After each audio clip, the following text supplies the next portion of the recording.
మొత్తం days count అయ్యి వస్తుంది కదా సార్ అవుట్పుట్ లో. That's what I'm saying. That is the date literal value. Okay date literal value. Yeah. For example, how it, I mean, if you remember SAS, how it will calculated?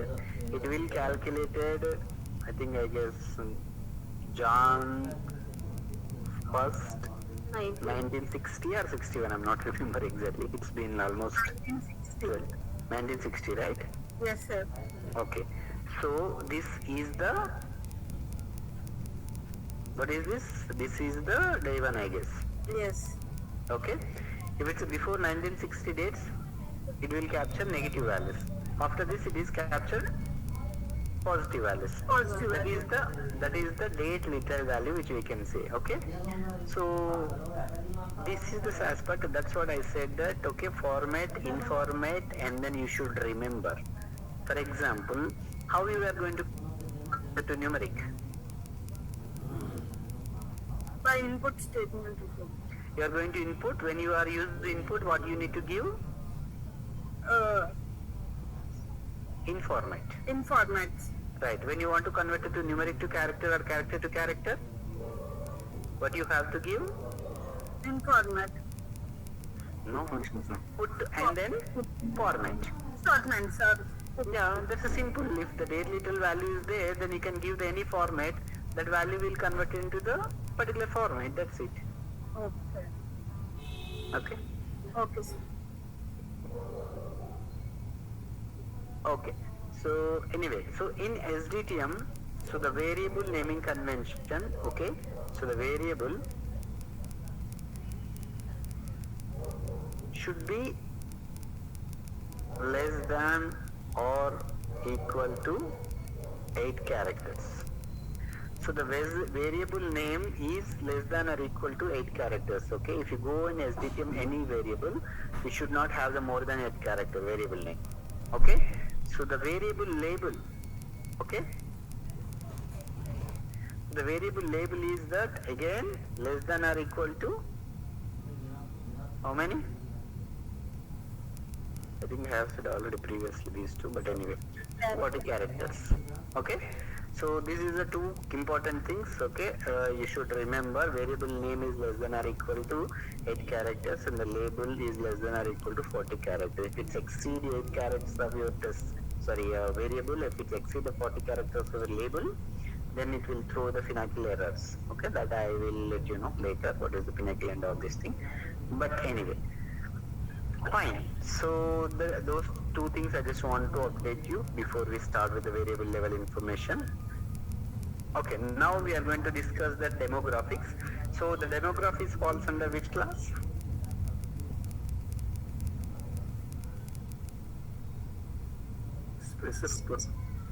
Special purpose, right? Yes. Okay, one second.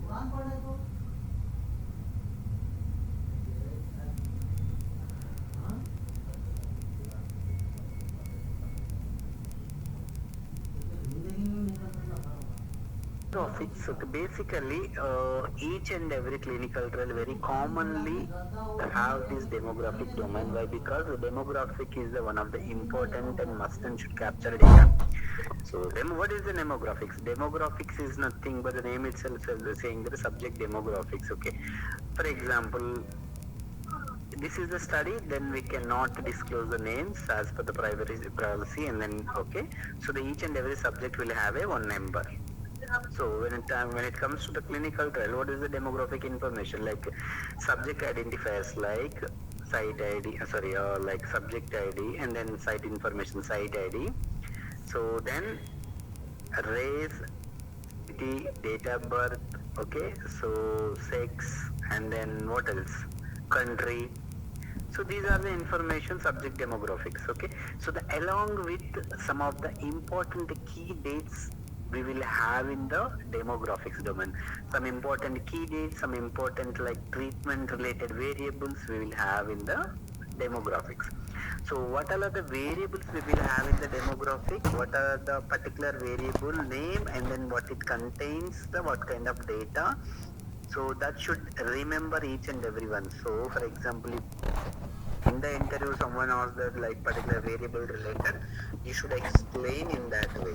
Okay, so now we'll go one by one variable name. So before that, okay, each and every domain will have a structure. The structure will explain that, okay, how the records will be populated in that particular domain. Okay, so if you go and check this demographics domain, the structure is that this is the structure. If you can see here the table, okay, structure is that one record per subject. Tabulation is nothing but SDTM, we can say the tabulation model. So what is the SDTM full form? Standard data tabulation model. Yeah, that's correct. Okay, so this one record per subject is that SDTM DM domain the structure. Remember, demographic structure is one record per subject. It means in demographics domain, each and every subject will have only one record. For example, in the study, 10 subjects are present. Then in demographics, we will have only 10 observations. You cannot put more than one record per subject. For example, 101 subject will have all the information captured in variables, so we'll have only one record for the 101. Again, one record for the 102. So it means one record per subject in demographics. Okay. So the first one is the study ID. Study ID is nothing but each and every clinical trial will have a one number that will be there in the protocol first page itself. Okay, so that is the study ID. The study ID we are going to map to this one. What is the study ID? That is going to map to the study ID variable. Domain. So the each and every domain will have the domain name. So what is this domain name? Demographics. As I said, each and every domain, two-lettered short form will be there. Demographics is the DM is the demographics. Okay. So if you can see this variable addition, this is the label. Okay, study identifier, domain observation, this variable label.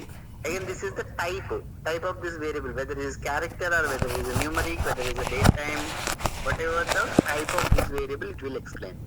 This is the control terms and the code list or format. Okay, each and every variable, sometimes most of the variable will have the control terminology, and then what is the format we should follow for this variable, that will mention here. So what is control terminology? I will take one class for that. We will have the control terminology sheets and everything. I'll explain. For now, you should remember that control terminology. Whether this variable we have the control terminology or not, we have what is the code list name. That I will explain later. So this is again, you already know role. What is the role of the particular variable? Identifier, topical, timing, qualifier, all these variables, rule variables. And then this is the CDISC node. CDISC is nothing but, okay, this variable, what is the variable information, it will explain here.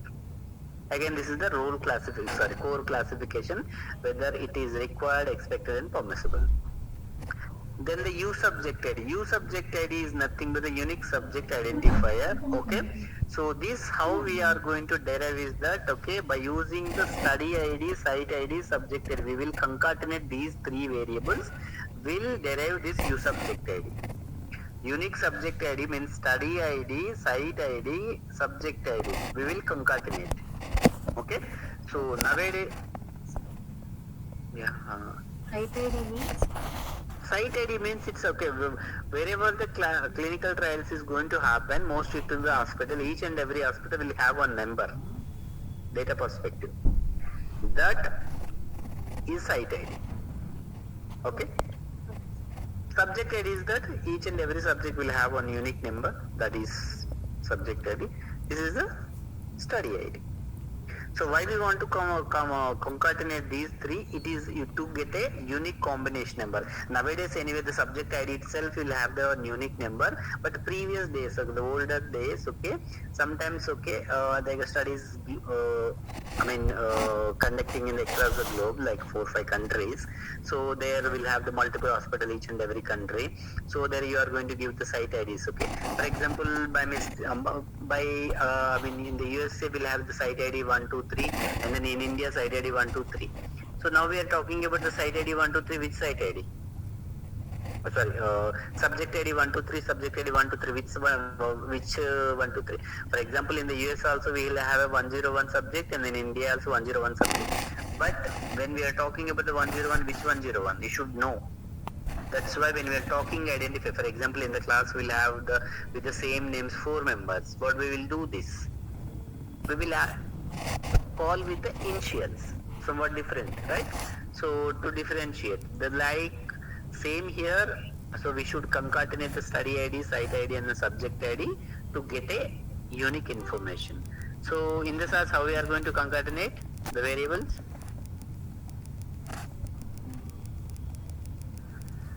Study ID, site ID, subject ID. How you are going to concatenate? I'm asking in the SAS. By using the cat expansion, sir. Okay. Is there any other way to concatenate the informations? Now, one more thing, double pipe symbol. Yeah, pipe symbol also you can use, right? Fine, this is the subject ID. Subject is nothing but, as I said, subject ID. Okay, this is the individual subject identifier number. Okay, as I said, this is the topic variable in per demograph. You should remember each and every variable, each and every domain, the topic variable. What is the topic variable? Okay, so fine. Now these are the very, very important variable. Most of the interview they'll ask these questions. Okay, RF STDTC, RF ENDTC, RF XSTDTC, RF XENDTC, RF PENDTC, RF ICDTC. So these are the date variables. It's a very, very, very important date variables. You should remember each and every date variable. Definition, what is the data is going to capture here, and what is the difference between this to this, so that everyone should know. Okay. First of all, we'll talk about RF STDTC. Okay, RF STDTC is nothing but the subject reference start date. In the clinical trial, when we are saying the reference is reference start date, for example, okay, that is the first dose of drug administration day or the randomization day. We can call it as a RF STDTC. Remember, what is RF STDTC reference start date? First dose of drug administration day or the reference or the randomization day. Okay, so which is the minimum that is going to map to the reference start date. Okay, then RF ENDTC, reference end date. The reference end date is nothing but this. We are saying the reference start is the first dose of drug administration or randomization day.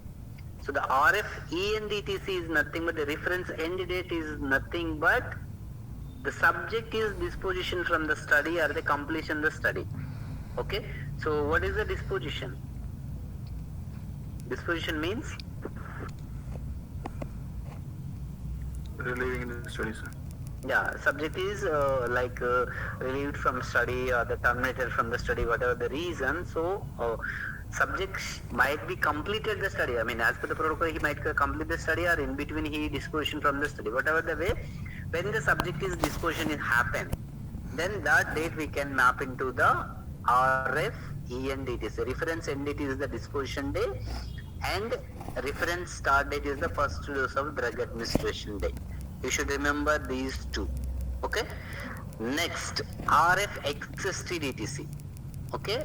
This is the date and time of first study treatment. Okay, this is supposed to be your first dose of drug administration day of your protocol specified drug.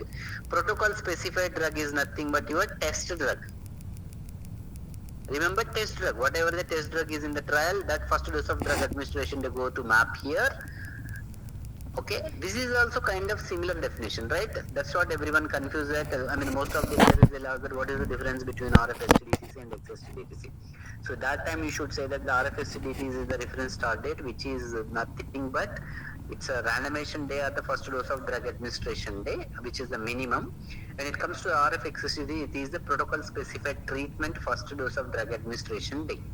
Sometimes these two also same date. Why? Because if it's captured first dose of drug administration day, we have in the study will have only one drug, then these two will be same. But sometimes it will not might same. It depends. But there will be have a unique differentiation. Okay, this is the first dose of the test drug.